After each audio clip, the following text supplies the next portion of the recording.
는 주로 한국 마켓에서 장을 보지만 가끔 한 번씩 알버슨과 같은 미국 마켓에 장을 보러 갈 때가 있습니다.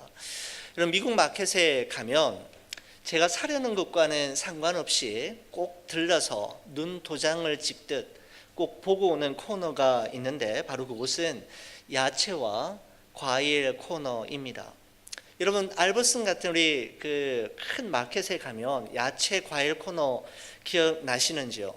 빨주노초 파남보, 형형색색의 모양과 빛깔을 가진 그 싱싱한 야채들과 먹음직한 과일들이 정말 깨끗하고 환한 조명 아래에서 저마다의 모양과 빛깔을 뽐내며 있는 모습을 보면 우리가 멀리 여행을 가지 않아도 가까운 곳에서 하나님의 그 창조 솜씨와 그저 하나님의 그 솜씨를 잠시나마 맛볼 수 있기 때문입니다. 제가 특별히 야채와 과일 코너를 좋아하는 것은 제가 과일과 야채를 좋아하는 것도 있기는 하지만 또 하나는 무엇인가 하면 그 야채와 과일들이 너무나도 보기 좋게 가지런하게 정리정돈되어 있는 모습이 또한 좋기 때문입니다. 우리 한국 마켓에 가면 과일이나 야채 보면 산더미처럼 무더기로 쌓아놓고 파는 경우들이 많은데 미국 마켓에 가면 과일 하나하나, 야채 하나하나를 너무 존중히 여기는 것 같아요. 가지런하게 하나하나의 독특한 모습들을 다 이렇게 보여줄 수 있도록 잘 정리되어 있는 과일과 야채 코너를 볼 수 있기 때문입니다. 여러분, 사람들마다 조금씩 다 차이가 있겠지만 정리정돈이 잘 되어 있고 질서정연하고 제자리에 있어야 할 것이 그곳에 있을 때 사람은 마음의 평안함과 안정감을 누리게 되지 않습니까? 우리 집안을 둘러보아도 가구가 있어야 할 자리가 있고 세면 도구가 있어야 할 자리가 있는가 하면 주방 용품이 있어야 하는 자리와 각종 공구들이 있어야 하는 저마다에 있어야 할 자리, 바로 제 자리라는 것이 있기 마련입니다.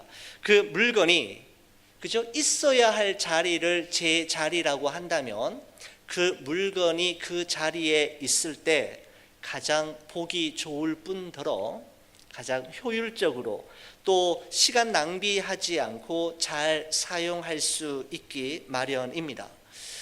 여러분, 그렇습니다. 물건에게도 자기 자리가 있듯이 사람에게도 있어야 할 자리, 마땅히 지켜야 할 그 자리가 있다고 생각합니다. 여러분, 오늘날 우리 한국에서 벌어지고 있는 여러 가지 일들과 이 땅 위의 교회와 이 땅 위의 가정들에게서 발견하는 여러 가지 문제들과 여러 가지 사건 사고들의 원인을 살펴보면 여러 가지 원인들을 우리가 찾아볼 수 있겠지만 가장 근본적인 이유는 전부 다 자기 자리를 지키지 못하고 자기가 있어야 할 자리를 망각하는 순간부터 시작된다 해도 결코 과언은 아닐 것입니다. 아버지와 어머니의 자리가 있고 남편과 아내의 자리가 있습니다. 부모와 자녀가 자기의 자리, 자기가 있어야 할 그 제 자리를 바르게 알고 잘 지키는 것만으로도 행복한 가정, 또 행복한 나라를 만들 수 있다 생각이 됩니다. 여러분, 제 자리를 잘 지킨다라는 말을 좀 더 쉬운 말로, 좀 더 다른 말로 바꾸어 보면 답다라는 말로 바꿀 수 있다 생각이 됩니다.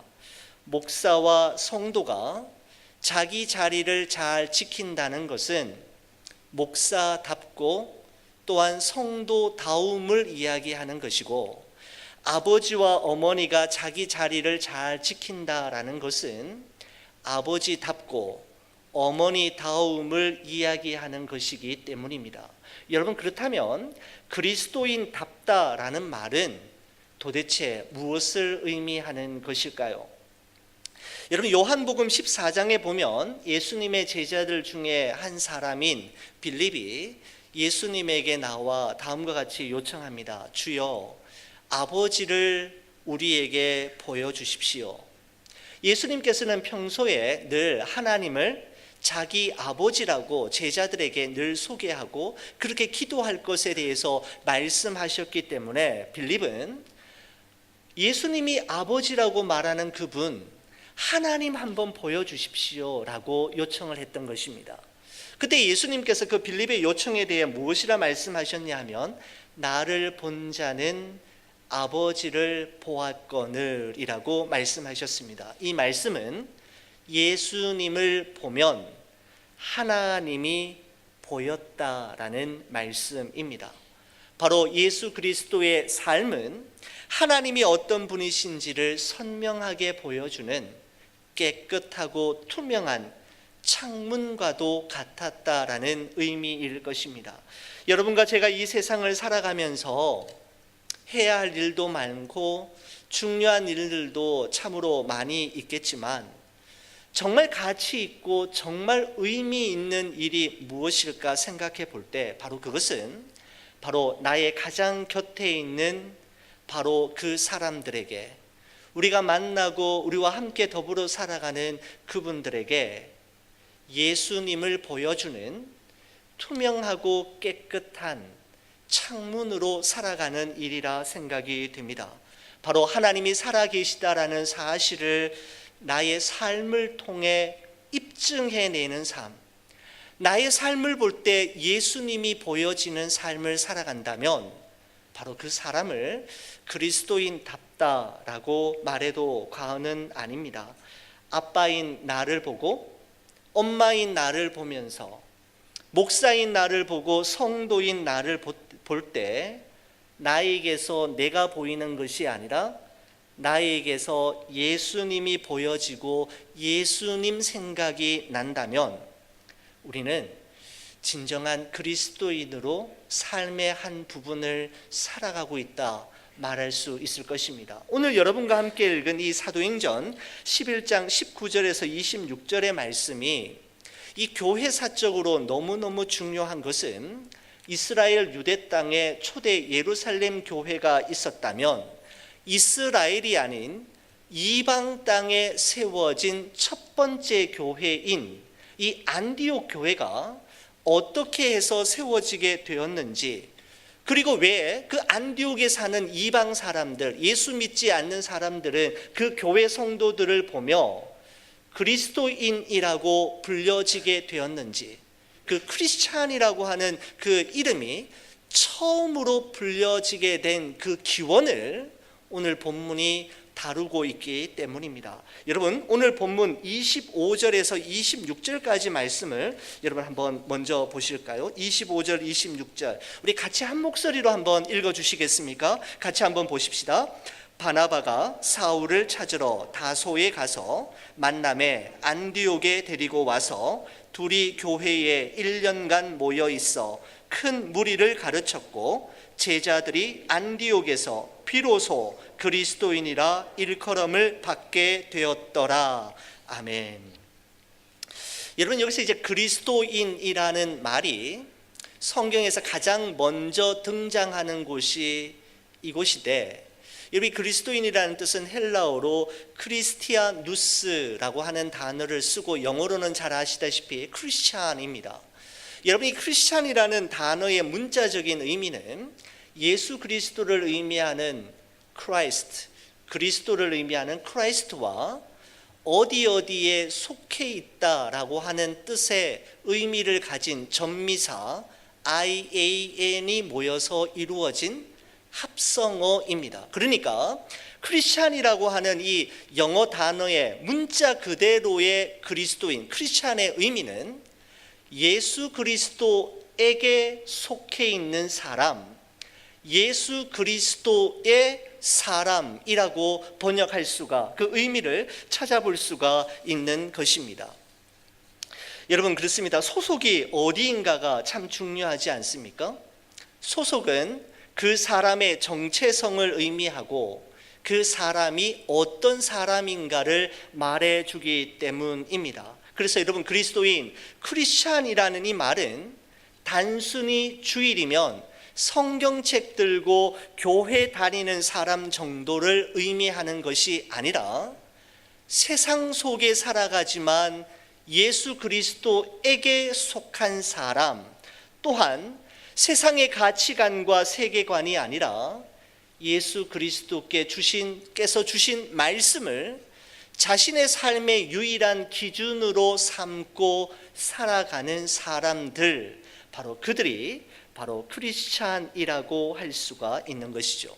여기 보니까 안디옥에서 비로소 그리스도인이라 일컬음을 받게 되었더라 라고 하면서 이런 비로소라는 단어를 쓰고 있습니다. 여러분, 이것은 최초로, 처음으로 라고 하는 의미이기도 하지만 비로소 그리스도인이라는 것은 다른 의미에서 이렇게 해석할 수도 있을 것 같습니다. 그리스도인은 태어날 때부터, 처음부터 그리스도인으로 태어나는 것이 아니라 어떤 과정을 통과해 나가는 과정 속에서 세상 사람들이 보니까 저분들은 분명히 우리와 다른 그리스도인의 임에 분명하다라고 하는, 인정을 받았다라고 하는 의미가 스며들어 있다라는 것입니다. 비로소 그리스도인, 그것은 태어나면서부터 그리스도인으로 태어났다라는 의미가 아니라 여러 가지 세상의 고난과 역경, 시련과 환련을 통과하면서 만들어진 존재, 선택되어진 존재임을 의미하는 중요한 표현이라고 생각이 됩니다. 여러분, 그렇다면 왜 안디옥에 사는 그 사람들은 안디옥에서 예수 믿는 그 사람들을 일컬어 그리스도인이라고 했는지 오늘 본문을 통해 잠깐 살펴보고자 합니다. 여러분, 첫 번째, 그리스도인은 누구인가 하면 그리스도인은 그리스도를 전하는 사람들입니다.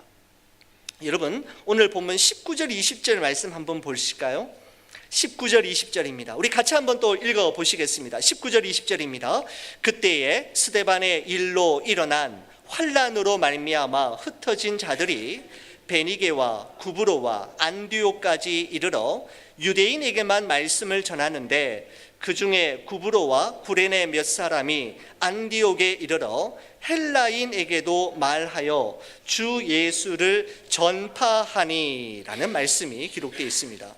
그리스도인은 누구인가? 그리스도인은 자신의 입을 통해, 그리고 자신의 삶을 통해 그리스도를 나타내고 보여주고 전해주는 사람들, 바로 그들을 일컬어 그리스도인이라고 말했던 것입니다.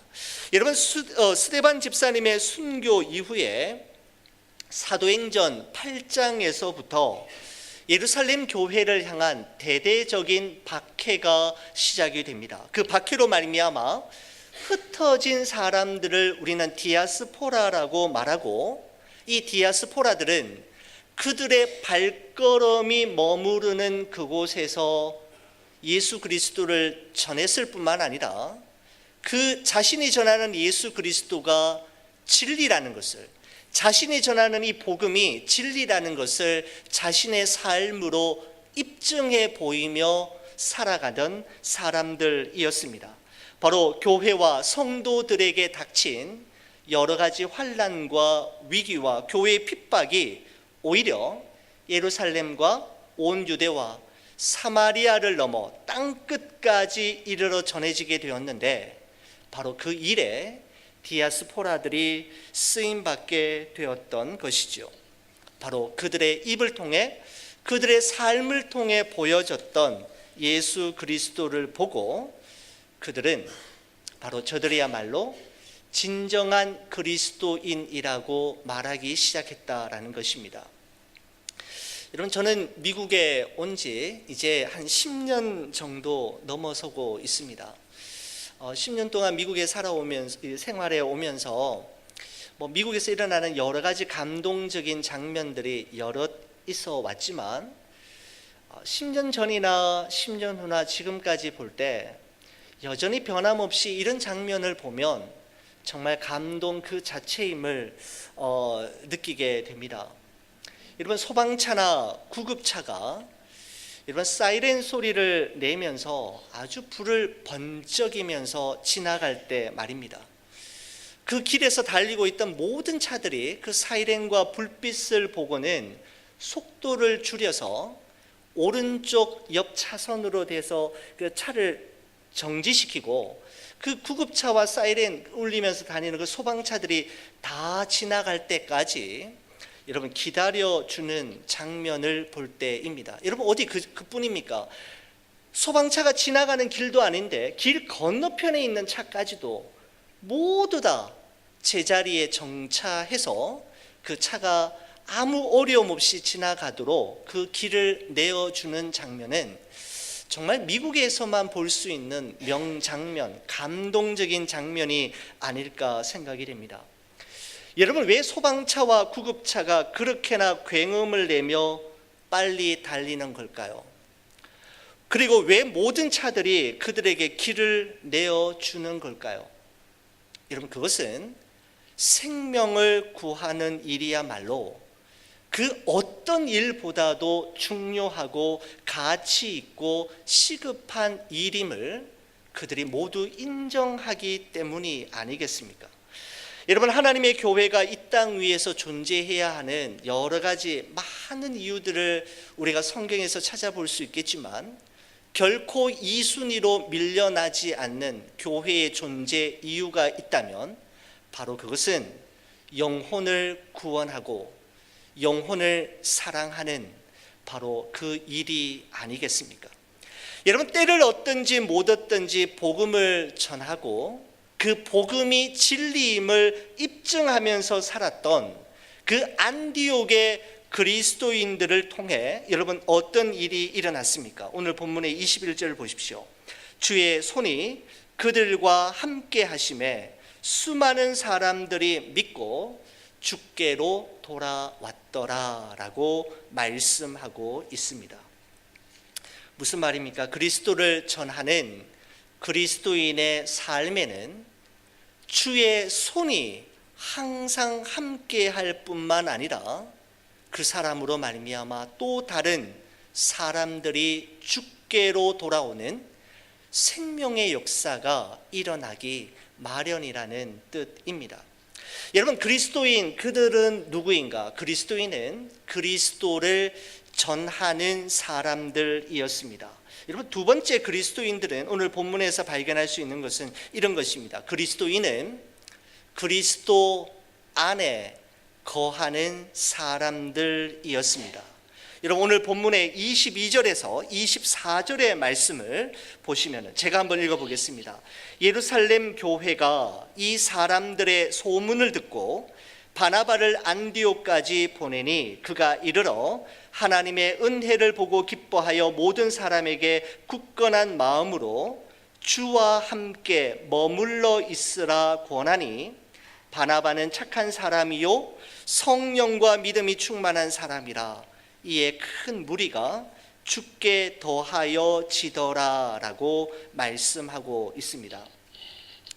여러분, 예루살렘 교회에 닥친 그 큰 박해로 인해 흩어진 사람들이 유대인에게만 아니라 헬라인, 그러니까 이방인들에게까지 복음을 전했을 때 주께로 돌아오는 사람들의 수가 많아졌다라고 하는 소식이 그 예루살렘 교회에 전해지자 그 교회에서는 바나바를 선택해서 이 안디옥에 보내는 겁니다. 그래서 지금 안디옥에서 일어나고 있는 이 일들이 도대체 어떤 일이고 무슨 연유에서 이러한 일들이 일어나는지에 대해서 좀 알아보고 올 목적으로 이 바나바를 보내었습니다. 바나바가 이 명을 받들어서 안디옥에 와 보니 정말 하나님의 은혜가 그 교회 안에 가득한 것을 보고는 너무너무 기뻐하면서 무슨 말을 하느냐 하면, 오늘 본문에 보니까 주와 함께 굳건한 마음으로 주와 함께 머물러 있으라 라고 말합니다. 주와 함께 머물러 있으라. 여러분, 이 말은 주님 안에 항상 거하라, 주님께 꼭 붙어 있으라 라는 권면의 말씀입니다. 여러분, 여기서 머물러 있으라라고 하는 말은 일회적으로, 단회적으로 잠깐 머물러 있는 것을 의미하는 것이 아니라 지속적으로 계속해서 끊임없이 주님 안에 머물러 있을 것에 대해서 이 바나바가 말하고 있는 것이죠. 여러분, 이 말은 교회에 계속 나와 있으라는 것을 의미하는 것이 아니라 하나님을 항상 내 앞에 모시고 삶을 살아가는 것을 의미하는 것이고, 눈에 보이는 것에 의해 일희일비하는 삶이 아니라 우리 인생의 배후에 계시는 하나님 의식하며 하나님 의지하며 살아갈 것에 대해 말씀하고 있는 것입니다. 여러분, 저는 요즘같이 비가 자주 오는 날이면 생각나는 제 딸과의 소중한 에피소드가 있습니다. 이제 지금은 8학년이 되어가지고 이제 사춘기 소녀가 되어서 이마에 여드름도 많이 나고 별것도 아닌 일에 신경질도 자주 내는 정말 우리 딸이지만, 우리 딸과 저만이 알고 있는 우리 딸이 3살 때 있었던 일들이 이 비가 오는 날이면 자주 생각나곤 합니다. 저를 닮아가지고 비를 너무너무 좋아하는 우리 딸을 위해서 저희 부부는 언제나 노란색 우산에 노란색 우위 그리고 노란색 장화를 늘 준비해 두었습니다. 비가 오면 항상 우산 쓰고 우위 입고 노란색 장화를 신고 밖에 나가는 것을 너무너무 좋아했던 아이였습니다. 아침부터 비가 억수같이 쏟아지는 월요일 아침이었습니다. 좀 늦잠을 자고 있는 저를 깨운 우리 딸 3살짜리 아이가 벌써 옷을 다 입고 나갈 준비를 다 한 후에 우산을 들고 아빠 빨리 나가자고 졸라대기 시작했습니다. 밖으로 나갔는데, 여러분, 그 한국에 비가 많이 오는 장마철에 얼마나 바람도 많이 불고 비도 확 쏟아졌다가 또 햇빛 났다가 쏟아지는, 여러분, 그런 일들이 얼마나 자주 반복이 됩니까? 나갔을 때 마침 바람도 너무 많이 불고 비도 너무너무 많이 오고 있었습니다. 그래서 우산을 쓰고 나갔는데, 제가 우리 딸 아이의 우산을, 왜냐하면 그 3살짜리 아이의 힘으로는 그 우산을 혼자 쓸 수 없기에 제가 그 우산을 잡아주려고 할 때마다 이 아이가 아빠 손을 자꾸 치면서, 아빠, 내가 할 거야, 지인이가 할 거야, 아빠가 안 도와줘도 괜찮아요, 내가 할 거야, 그렇게 하면서 아빠 손을 자꾸 쳐내는 겁니다. 여러분, 그런데 아빠의 입장으로 보았으니 이 정도 비가 오고 바람이 오면 우산을 쓸 수 없는 그런 상황이죠. 그런데 아이는 자꾸 우산을 만지지 말라고 하니까 어떻게 했냐면은 저 우산을 쓰고 그 아이의 우산 꼭지를 잡고 이렇게 해서 그 좁은 골목을 걸어 내려갔던 적이 있었습니다. 그 아이가 혼자서 잘 쓰고 가고 있으니까 한 번씩 아빠를 우러러보면서 이야기하는 게, 아빠 봐, 아빠가 안 도와줘도 나 혼자 너무 잘하지, 지인이 다 컸지, 아주 교만한 모습으로 뻔뻔스러운 얼굴을 가지고 아빠에게 나 잘하지, 아빠 없어도 괜찮아, 이러면서 혼자 쓰고 내려가는 겁니다. 여러분, 그때 그 아이는 아빠가 붙잡고 있는 우산 꼭지를 붙잡고 있는 아빠의 손을 보지 못했기 때문에 그런 말을 했던 것입니다. 여러분, 그때 하나님이 주셨던 메시지가 있었습니다. 그래서 그 메시지는 비가 오는 날이면 자주 이렇게 생각이 납니다. 좀 비가 자주 왔으면 좋겠습니다. 늘 잊어버리고 사는 메시지지만 뭔가 하면 우리 배후에 보이지 않는 하나님의 손이 우리 인생을 붙잡고 있다라는 사실입니다. 지금 그리고 여기까지 걸어왔던 우리의 삶이, 그죠? 안전할 수 있었고 그래도 여기까지 올 수 있었던 것은 내가 정말 잘했기 때문에, 내가 정말 잘 살았기 때문에, 내가 열심히 성실하게 살아왔기 때문에 그 결과로 주어진 것이 아니라 보이지 않는 하나님의 손이 우리 인생을 붙들고 쓰러지지 않도록, 넘어지지 않도록 우리를 붙들어 주셨던 하나님의 보이지 않는 손길이 있었기 때문이죠. 여러분, 이와 같이 보이지 않는 하나님의 손길을 신학적인 용어로 어떻게 표현하는가 하면 섭리라고 이야기합니다. 섭리는 하나님의 보이지 않는 손길입니다. 섭리란 한 사람의 인생 가운데 하나님이 개입하심으로 인해 일어나는 모든 일들, 바로 그것을 섭리라고 이야기하고, 하나님의 섭리를 믿는 사람들은 여러분과 제가 지금까지 경험해 왔고 요즘도 경험하고 있고 앞으로도 경험하게 될 모든 사건들과 모든 일들에 의미를 부여하는 놀라운 일을 하는 것입니다. 바로 하나님의 섭리를 믿는 사람들은 어느 것 하나 버릴 것이 없는 소중하고 귀한 사건이었음에 분명한 것입니다.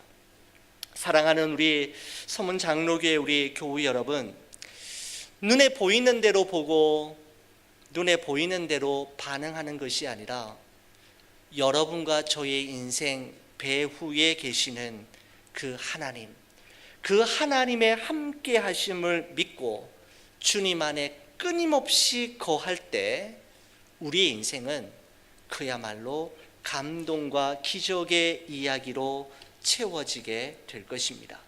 여러분, 주와 함께 머물러 있는 사람만이 복음을 삶으로 살아낼 수 있고, 주님과 함께 머물러 있었던 시간만큼 그 사람은 진정한 그리스도인으로 살아갈 수가 있는 것입니다.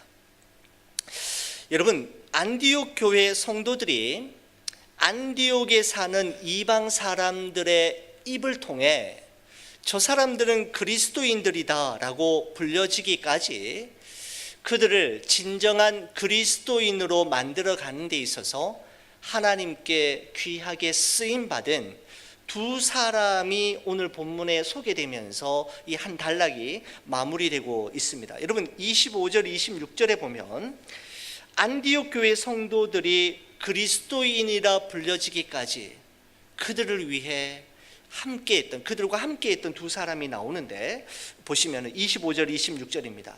바나바가 사울을 찾으러 다소에 가서 만남에 안디옥에 데리고 와서 둘이 교회에 1년간 모여 있어 큰 무리를 가르쳤고, 제자들이 안디옥에서 비로소 그리스도인이라 일컬음을 받게 되었더라 라고 말씀하고 있습니다.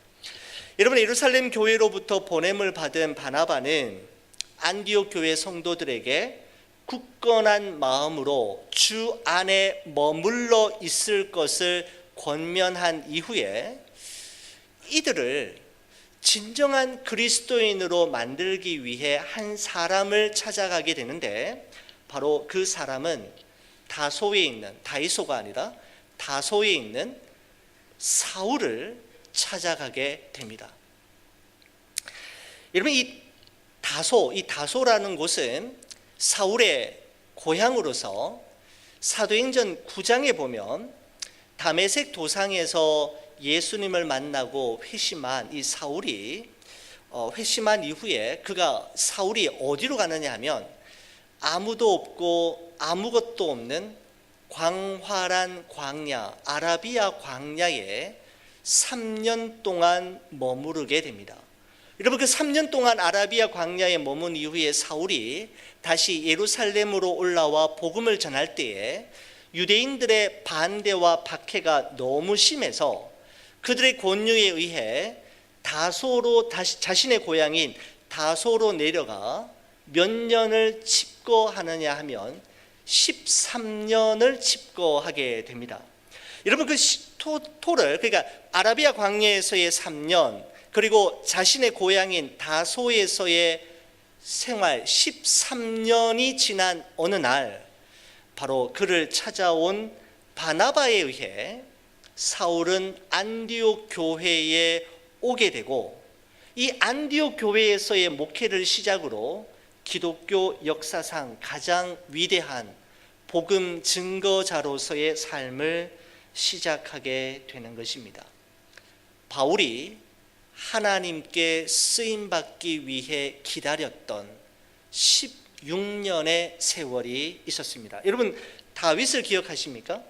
여러분, 다윗이 하나님에 의해서 이스라엘의 왕으로 선택을 받고 사무엘에 의해 기름 부음을 받은 후 곧바로 왕이 된 것이 아니라 사울이 죽을 때까지 15년의 세월을 광야의 도망자로서 살아가는 것을 보게 됩니다. 여러분, 그리고 사울 왕이 죽은 이후에도 여러분, 이스라엘 전체를 다스리는 왕이 아니라 유다 지파, 그러니까 반쪽짜리 왕으로서, 유다 지파만 다스리는 반쪽짜리 왕으로서 나머지 7년 6개월을 더 보내야만 했습니다. 다윗이 이스라엘의 왕이 될 때까지 그는 22년 6개월의 시간을 보내어야만 했던 것입니다. 여러분, 우리가 살아가는 자연계에는 봄, 여름, 가을, 겨울 이 4계절이 있음을 우리가 보통 이야기하지만, 여러분, 한의학에서는 4계절이 아니라 5계절로 나누는 것을 볼 수가 있습니다. 여름과 가을 그 사이에 장하라는 계절을 하나 더 추가한다고 합니다. 길장자에 여름 하자, 긴 늦여름이라는 계절이 한의학에서는 더 추가된다고 합니다. 봄에 생명이 시작된 열매가 무더운 여름 내내 마음껏 자라다가 추수하는 가을이 되기 전에, 그러니까 여름과 가을 사이에 장하의 계절이 되면 어떻게 되냐면, 이제는 이 열매가 그 내적으로 숙성되어져 가는 기간이라고 합니다. 봄에 생명이 탄생했고 여름 동안에 그 열매가 이제 겉 모양을 형성했다면, 장하의 계절이 되면 이 열매가 속으로 익어져 가는 기간을 보낸 후에 바로 추수가 되는 가을에 거두게 되는 것이죠. 장하의 계절은 열매의 크기나 겉모양은 그대로이지만 질적인 변화와 내적인 변화가 이루어지는 시기인데, 이 장하의 계절을 통과하지 않은 과일을 우리는 풋과일이라고 이야기하고, 이 장하의 계절을 잘 통과하면 이 풋과일이 아주 극상품의 당도가 높은 과일로 바뀌어지게 되는 것이죠. 겉으로 보기에는 아무런 변화가 없기 때문에 시간 낭비인 것처럼 보여지는 그런 시간이기도 하지만, 이 시간은 풋과일이 극상품 과일이 되기 위해 반드시 지나야만 하는 시간인 것입니다. 여러분, 사울이 오늘 이 안디옥 교회에서 본격적으로 사역하기까지 기다렸던 16년의 세월, 다윗이 기름 부음을 받고 이스라엘을 다스리는 왕이 될 때까지 통과했던 22년 6개월의 기간은 마치 장하의 계절과 같다라는 생각이 듭니다. 영적 숙성의 시간이라고나 할까요? 여러분, 이 영적 숙성의 시간을 잘 참고 모든 것을 믿으며 모든 것을 바라며 모든 것을 견디어낸 사람만이 진정한 그리스도인으로 살아갈 수 있고, 또 다른 사람을 진정한 그리스도인으로 세울 수가 있는 법입니다.